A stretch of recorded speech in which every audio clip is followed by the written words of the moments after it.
Znao sam da ćeš biti moj najjači protivnik, ali nisam mislio da će ovako brzo završiti. To nije kraj kakav želim. Prvo nema pudinga, a onda ni Super Saiyan Boga. Vrijeme je da kaznim zemlju.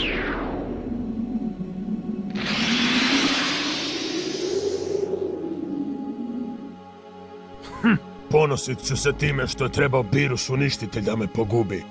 Naravno, to se od princa i očekuje. Da umre potpuno ponosan.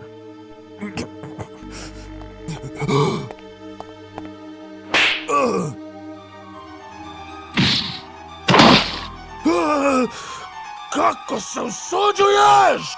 To je moja Bulma!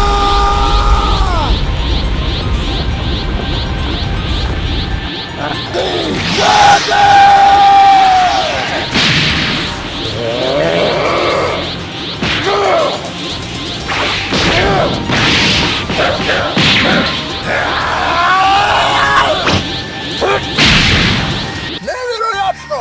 Vegeta je pomoću bijesa uspio preći Gokuovog Super Saiyan trojku!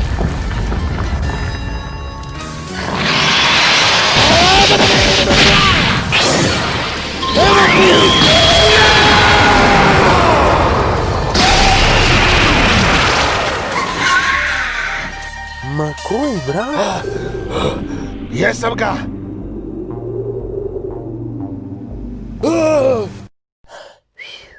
Impresivno, no ovo samo dokazuje kako nisi Super Saiyan Bog. Dakle, odlazim kad uništim zemlju.